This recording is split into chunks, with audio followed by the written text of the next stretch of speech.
am Fer. I've been creating beauty and fashion content on Instagram for 4 years, but I'm stuck at 3,000 followers while others grow quickly. Oh my God. I know how that feels. It is a very complicated topic because in the first place, I think the meaning of being an influencer, it's not what it's supposed to be, right? I've seen people paying, like brands paying to, like the influencers that have 300K, but their engagement is like extremely low. And that's probably because they bought followers, right? And yes, we get paid for what we do, but also it takes a lot of work. It takes a lot of creativity, effort, negotiation, because we do sales as well. We don't get paid what we deserve. Yes, I feel like influencers world is very dangerous if we don't know why we are doing that, Fer.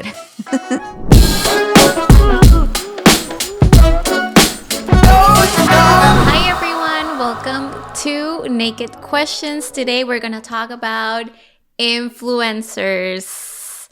How do you feel about that, Anita? I don't know. It's that relationship that you hate and you love, but you need. I know. But you want to quit, but well, just read the letter, Fer. Okay, I'll go ahead and read the letter. Okay, so it says, Hi Anna and Fer, I've been creating beauty and fashion content on Instagram for 4 years. Consistent, professional, and high quality. But I'm stuck at 3,000 followers while others grow quickly. Oh my God. I know how that feels. I don't get how this influencer world works. Is it luck, connections, or is it just too saturated now? I love what I do, but is it still worth the effort? Would love your advice. This is such an interesting and hard to talk about topic in a way, because I feel like everybody's faking it. And in a way, so it's like, I don't know how you feel, Anita, but to me, it's like, it's really hard to acknowledge or to say like, oh, you know what? I'm not making it. Like, I don't know how these people, or, like we keep comparing ourselves with like people that do, I'm going to say like less or not, they don't have like a great quality in terms of content. And, it's just like you cannot help to compare yourself, right? So I don't know, but what do you think?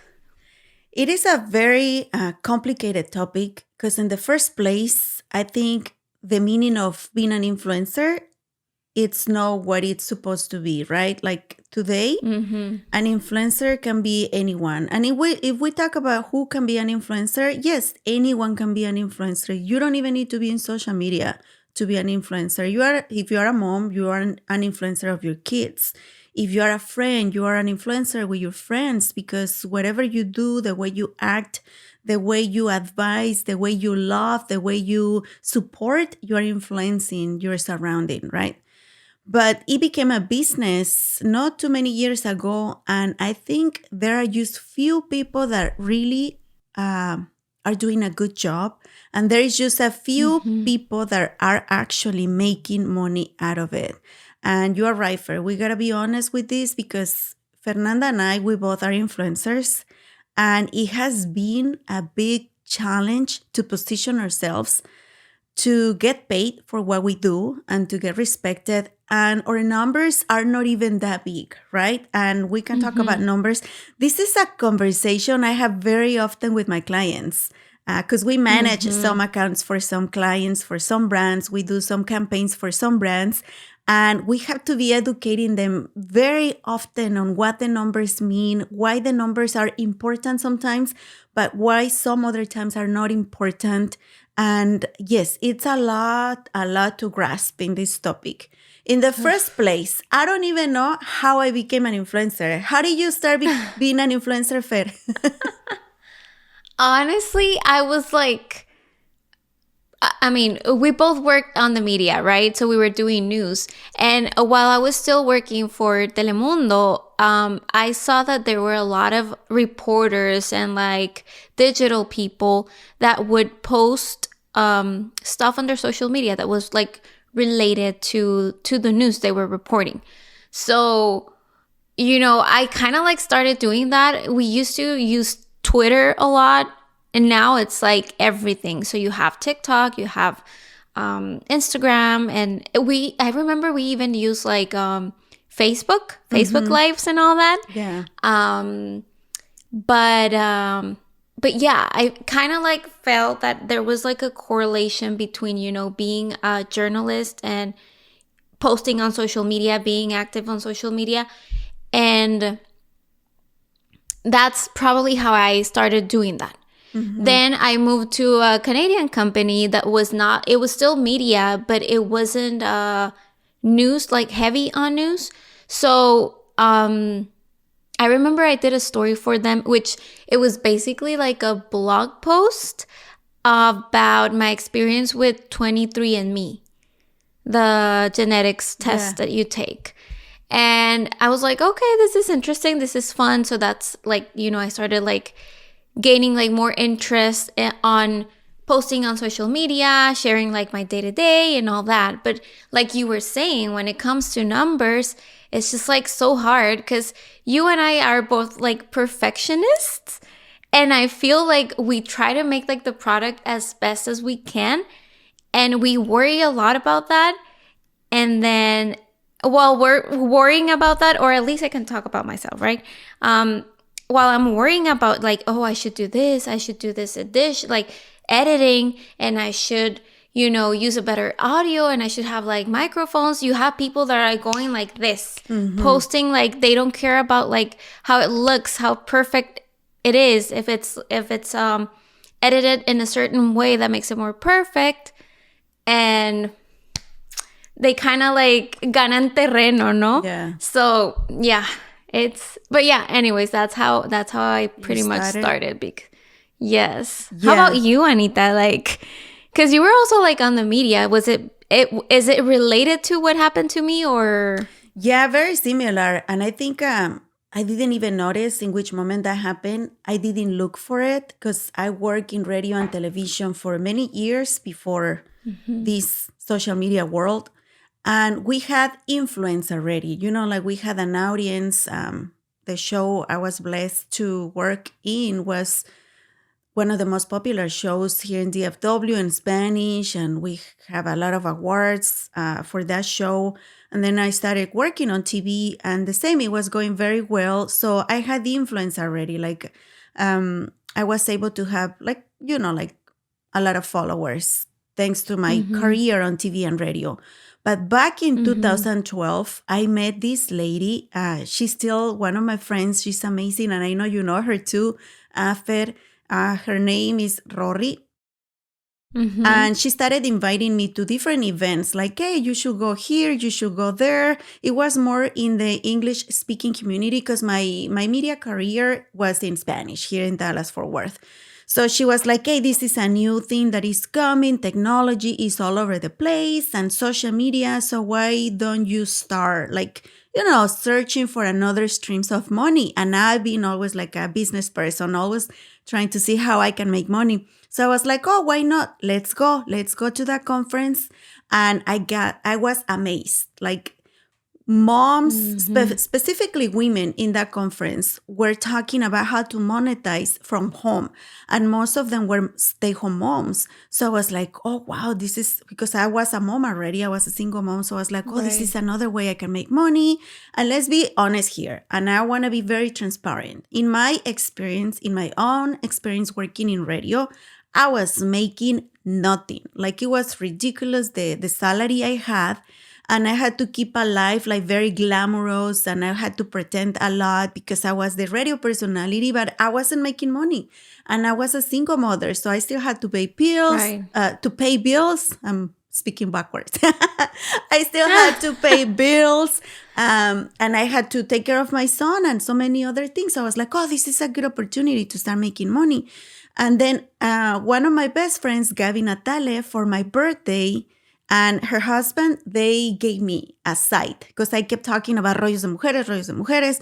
And they were like, Anita, you keep talking about it, but you are not going to do it if we don't give you like a little push. So they gave me the site. They went because I still have my site with GoDaddy. So they created my my site, and they just gifted to me.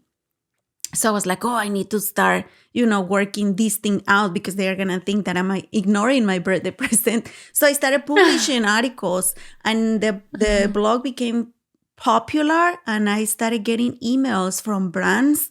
I remember my very first paid campaign was with Huggies.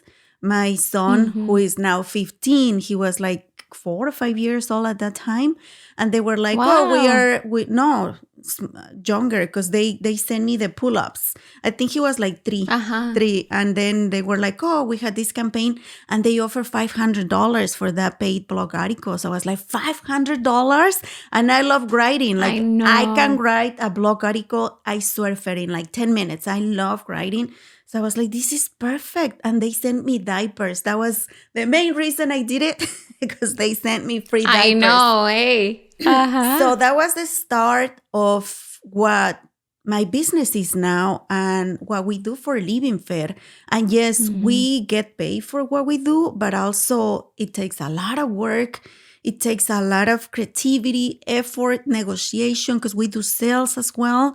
We don't get paid what we deserve. And I think things have been shifting. So I don't think being an influencer is what it used to be even 3 years ago or 5 years Oh, ago, no. where you had the opportunity to actually make money.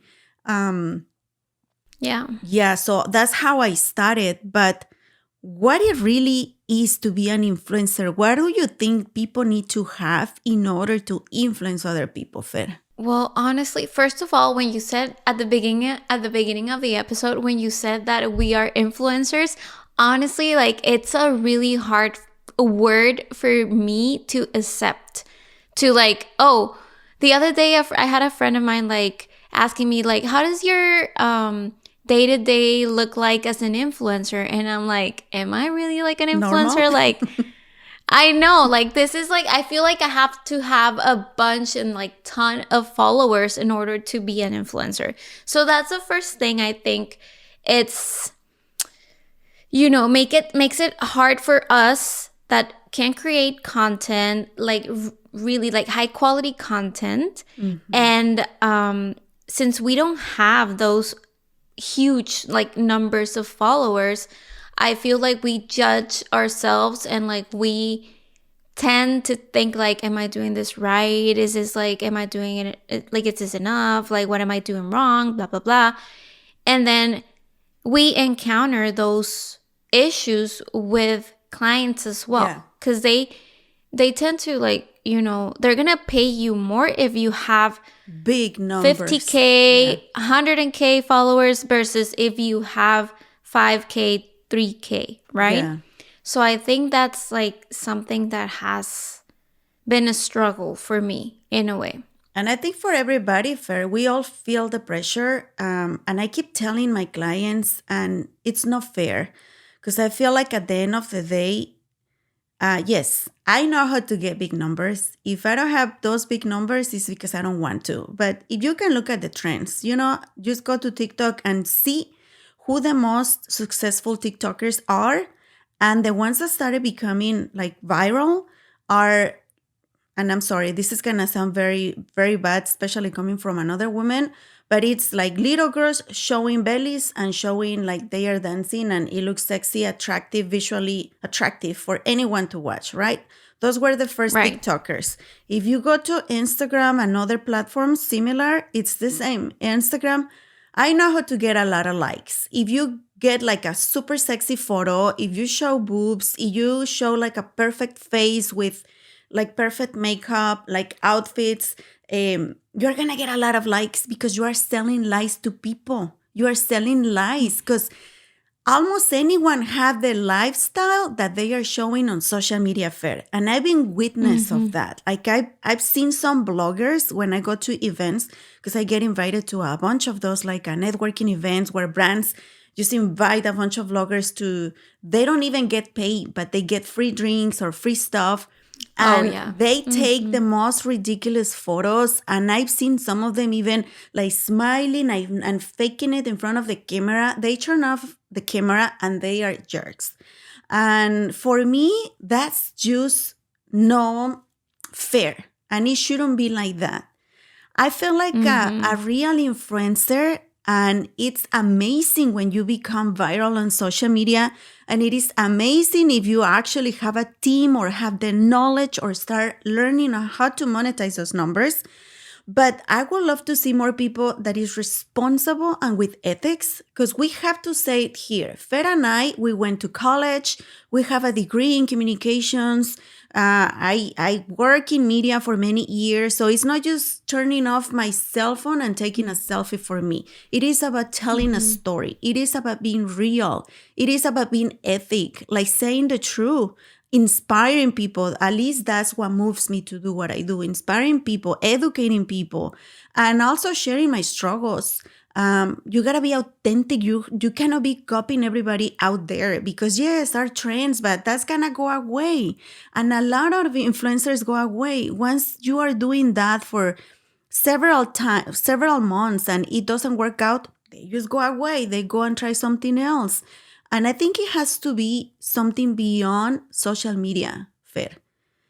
Once you find a purpose in this life and you're actually like working towards that purpose, it can be education, it can be cooking, it can be like being a good mother, it can trying to be the best mother that you can. Whatever it is, when you actually live that lifestyle in real life, is when you can influence other people. And if you take the time to record all that, either in a camera or either with your cell phone, writing a blog, and you connect with other people, that's what for me means to be an influencer. And hopefully the money comes, because we cannot keep doing this for free all the time, right?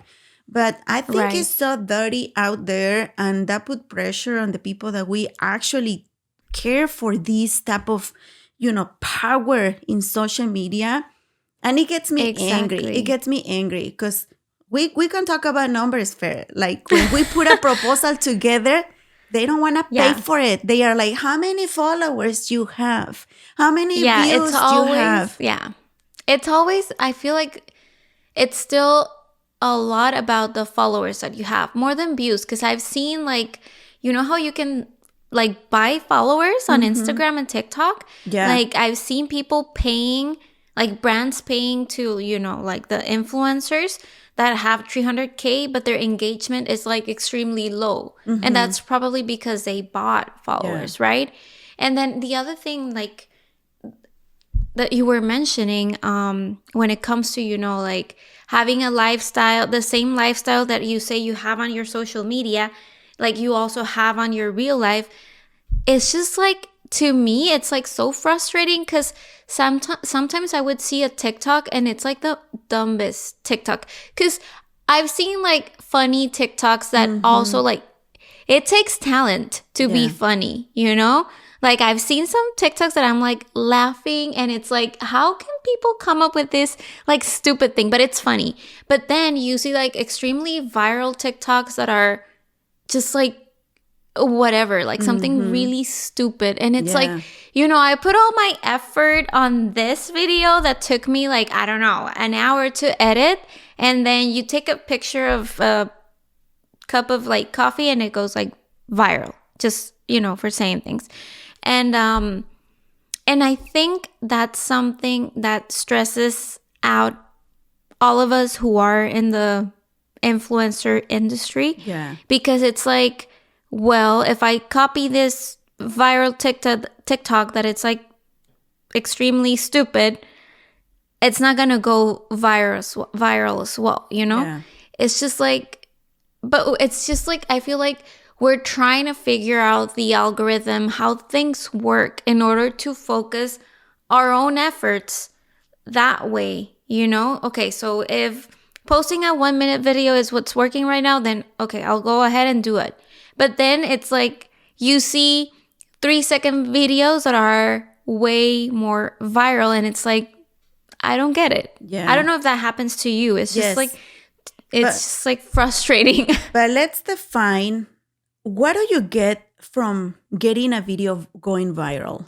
And this is something I had to also talk to my clients every time we try to pitch something or sell something. And Fer and I, we have a company and we work with different brands and we create content for them. And I'm like, okay, first we have to have very clear what problem we're trying to solve. Like, what do you want to get out of this video? You want to create awareness of the brand. You want to go viral. And it's valid that we all get excited. It's like dopamine, like seeing those numbers. It's like, oh, people like me. People like me. It's like we are so desperate asking for people to like us. And I know you do it, Fer, and I know every single person watching us or listening to us who has social media, even if you're not an influencer, you get excited when you see more likes in your photos. What are we posting photos in social media in the first place? We want to show the world, right? Something. And we get that reward by seeing likes or comments in our content. But with brands, I tell them we got to be very smart with what we do because a video can go viral. And I have had those videos going viral in the past. For example, one of my clients is a supermarket. And I did the stupidest and less quality video once. And it's because I was gonna go on labor to have my second baby. And I had, like to have that content ready for the client. And I was like, oh, whatever. And I think I prepped some gelatinas, jelly in my house. But I swear, we're like 3-4 different shots. I even made them grown. I mixed the powder with cold water. And I didn't even boil the water. And I just edit the video like super quick. I scheduled the video. I was in the hospital already. I didn't even notice when the video went live because I had it in my calendar schedule. And then one day I opened my Facebook and it had like 100,000 views and like 400 comments. It went viral like crazy. And the client called me right away and they got so excited. And they were like, did you see, Anna? We have a video that went viral. And I'm like, with the IV line and then the all the medication on me. And I'm like, okay, let me see. And I started analyzing the numbers and I was like, yes, but 80% of that traffic came from Mexico. We are here in Dallas, Texas. So, okay, that's pretty cool that we have a video with a lot of views. We are selling here in DFW. So what do you think you're going to get from the people in Mexico? Nothing. You want to sell here in the DFW. So for those that are influencers or you, Sophie, that have like few people there, like you say 3,000, that's a lot of people. If you think about having 3,000 people inside of a conference room, oh my God, you will be one of the best paid public speakers with 3,000 people in a room. So you have an audience. Don't get intimidated for those 100,000 or million followers accounts. You have an audience.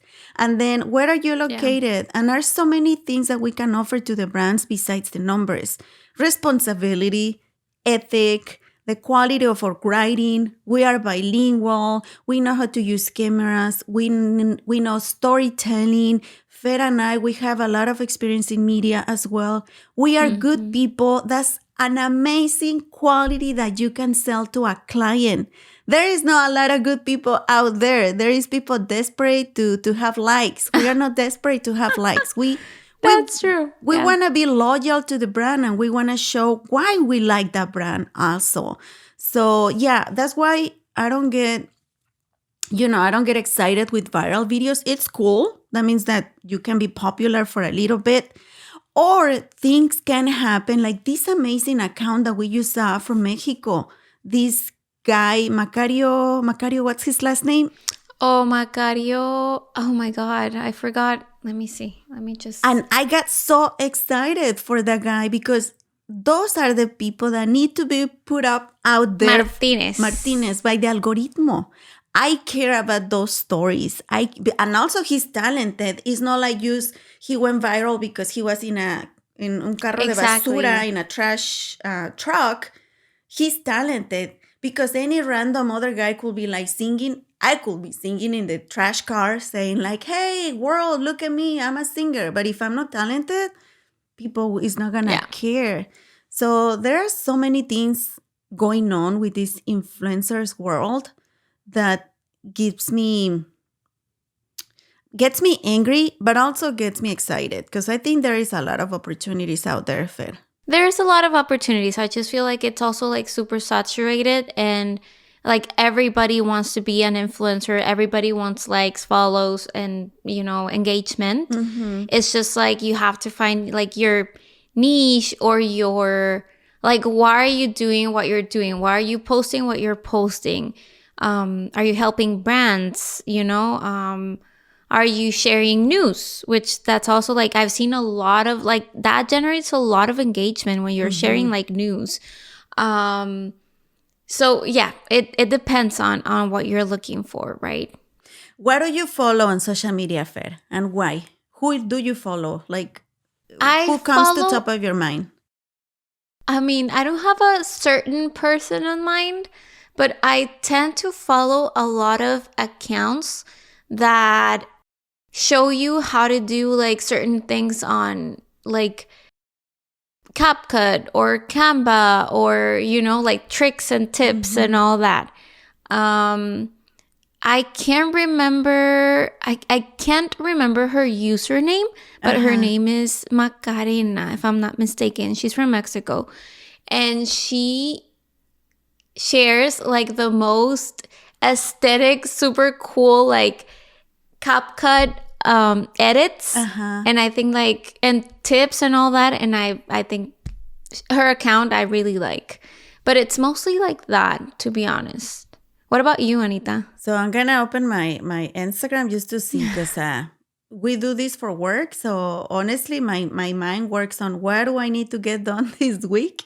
Not so much about like, and this is something that I will advise everybody. I'm a producer. I'm not a consumer.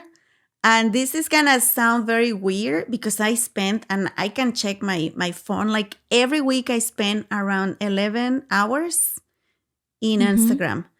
And it's not a lot. I think it's a lot. But it's a lot. But I spend those many hours because I'm planning and creating content, blah, blah, blah. But I rarely, like, for example, TikTok. I never open TikTok and start watching those videos because I know if I do it, I'm going to stay there for hours and I'm just going to waste my time and I'm not going to produce my content. And I catch myself a lot of times too on Instagram, like scrolling and I'm like, I spent like 45 minutes here already and I'm not cooking for my son, you know? Yeah. So I try to be smart in how I use my time. But if I open my followers, I follow friends and family because I want to know the chisme. I want to know what they are doing. Of course. And I know, just like you say, accounts that give me something. Like, I love to follow these accounts that share, like, science facts. I love learning those things. Like, I think yesterday I shared something about that your brain eats itself with lack of sleep. So if you don't sleep enough, there are studies that show that your brain literally is eating itself. So stuff like that. Terrible. But I like to read and learn stuff like that because I feel like that it's impactful in my own life, you know, and it's going to help me to become a better person. I follow other podcasters that inspire me, or I wish one day I could be on their shows. I follow colleagues from media, and I follow like gossip. Like, for sure, I follow the people Chismecito. I follow the people that, I don't know, I admire. For example, Selena Gomez and, you know, like all those accounts that give me a lot of like gossip because, yes, we need time to be stupid. You know, sometimes we need to waste time so we can get that excitement. But yes, I feel like this influencers world is very dangerous if we don't know why we are doing that, Fer. Exactly. No, 100%. And I also think that it's super important to take a look on what you're consuming, right? Because we can spend hours like frustrated comparing ourselves with other influencers, with other people that have gone viral. But at the end of the day, just look on, like, follow people who are like inspiring for you, like, or that are creating content the same way that you are, right? Like, let's say you're doing fashion content, so follow fashion people, right? Or makeup, like follow makeup artists that are showing like their looks and all that. I think that helps a lot, because at the end of the day, it's like inspiring, because that's what you're doing with your own social media as well, right? Yeah. Because if we follow like a bunch of things, like a bunch of people, a bunch of like different content, it's going to be hard, because you're going to be comparing yourself all the time with like, oh, this fashion girly did this and I'm not doing it. But then this makeup person did other things and I'm not doing it. So it's just like it creates a chaos. Yeah. Yeah. No, but there is people that are actually making an impact in the world. We have a list of influencers that we think deserve to be out there. For example, let me know if I don't say it right. Greta Thunberg, this Greta girl Thunberg. that from school she went to have a voice for global climate. So I think that's a person that deserves to have so many followers, right? For people that support that cause. Tell me about Malala, this girl that survived an assassination attempt, and now she's advocating for girls. She became a Nobel Peace Prize winning activist. So those people, I will follow them, and I am following them. MrBeast, I know my son kept telling me about this guy, and I was like, oh, I'm tired of that YouTuber that you always mention. But you know what? I started like doing some research on his journey and his life and the way he's impacting the world, because he's helping so many people, and that's why he's so popular right now in YouTube, specifically MrBeast. And we gotta say her name, even if you like her or not like her. Kim Kardashian. She's the expert in how to use social media to make money, and I think she was the first one. We can talk about so many names, but I think she was the very first one in discovering the power of social media. And she has made... Influencing. Yeah, millions. The power of influencing. Yes. So I think from the business perspective, I will follow that lady just to see what she's doing and how she's doing it. But yes, but there are so many other people that have been doing horrible things in social media, even faking illnesses, moms forcing their kids to do stuff that they don't want just to become popular in social media. There have been people that we were just talking about this case in Mexico a couple of weeks ago, right? Of those two girls that one, ¿cómo se dice? Apuñaló a la otra, and they both were influencers, stabbed another teenager. Stabbed. Yeah, she stabbed another teenager. And they were because of a guy. That's just like, no, anyone should have the power of having a platform to influence another people. Yeah. Exactly. I don't know if I'm very grumpy today or... She's pissed today. I'm pissed because they don't want to pay us fair, and we work so hard, and they're in there, other girls show us the money, posting selfies, and they get paid whatever, because some of those girls are making millions, and I'm like, I know. Yeah, yes. I know. It's crazy. But I think I just discourage Sophie. You close this episode saying something good about being an influencer. Oh my God. No, I think that... Sorry about Anna venting, Sophie. But no, I think you should continue doing what you're doing. Sometimes it takes more time to get where you want to get. But if you continue to make, high quality content, people that want to find you, that are looking for you, they'll find you and they start following you and engaging with you. So it is a very saturated industry. How do you say? Ambiente industry. But still, I think there's a lot of potential there. So you just keep doing what you're doing, because if you love it, then that means that you're doing the right thing. There you go. And remember to follow us in social media. We are in Instagram. That is true. As Naked Questions. You can find me as Rollos de Mujeres. And Fer?